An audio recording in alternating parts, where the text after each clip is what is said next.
আমিতো UPPLৰ লগতো কণ্টেষ্ট কৰি আছোঁ, BPFৰ লগতো কণ্টেষ্ট কৰি আছোঁ।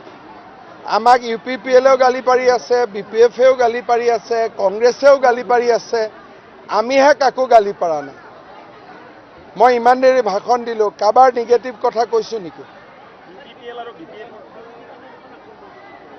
ভালে, এইবাৰতো চবটো দেখিছে দেখোন মানুহৰ, আপোনালোকে নিজেই উৎসাহ দেখিছে, মই কি ক'ম।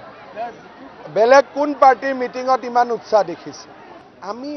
মই ভাবোঁ যে আমি জিকিম। যোৱাবাৰ আমি UPPLক সমৰ্থন কৰিছিলোঁ, গতিকে যোৱাবাৰ UPPLে জিকোতে তাত BJPৰো কণ্ট্ৰিবিউশ্যন আছিলে। এইবাৰ আমি BJPয়ে নিজে খেলিছোঁ। মই ভাবোঁ যে ককলাবাৰীটো BJPৰে সমষ্টি, ভাল কৰি BJP জিকি যাব। যদি 20টাতকৈ বেছি চিট পাওঁ তেতিয়াহ'লে চৰকাৰ আমি কৰিম, কিন্তু অকলে আমি নকৰোঁ। আমি হাগ্ৰামা মহিলাৰীকো মাতিম, প্ৰমোদ বড়োকো মাতিম। ইয়াতে পাৰ্টিটো তিনিটাই, BJP, UPPL আৰু BPF। ক'ৰবাত নহয় ক'ৰবাতো তিনিটা একে জেগাতে আছে। এতিয়া কংগ্ৰেছে খালি ইয়াত নাই।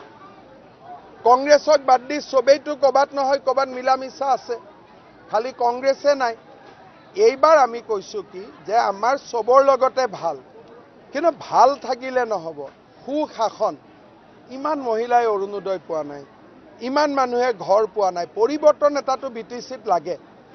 আমি এইটোৱে চেষ্টা কৰিছোঁ যাতে পৰিৱৰ্তন এটা হ'ব পাৰে। এইটোৱে বাৰ্তা দিব কৈছোঁ যে BTRখন এখন সংবেদনশীল জেগা। আমিতো বাহিৰৰ পৰা আহিছোঁ, হুলস্থুল কৰি গুচি যাম, ৰাতি কোনে মাৰটো খাব। সেইকাৰণে মই ইলেকশ্যনটোত কাকো সমালোচনা নকৰাকৈ ভাল পৰিৱেশত খেলিব খুজিছোঁ, যাতে ভাল পৰিৱেশটো ইলেকশ্যনৰ কাৰণে বেয়া হৈ নাযায়।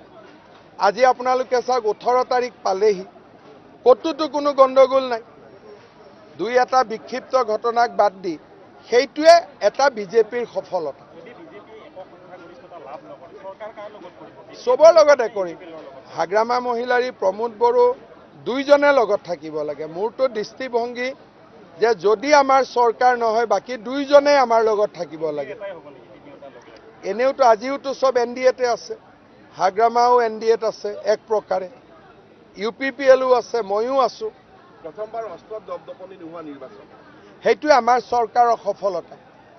যিমান আৰ্মছ এমুনেশ্যন আছিল চবটো মই লৈ গ'লোঁ। নতুনকৈ এতিয়া যাতে অস্ত্ৰ নাহে,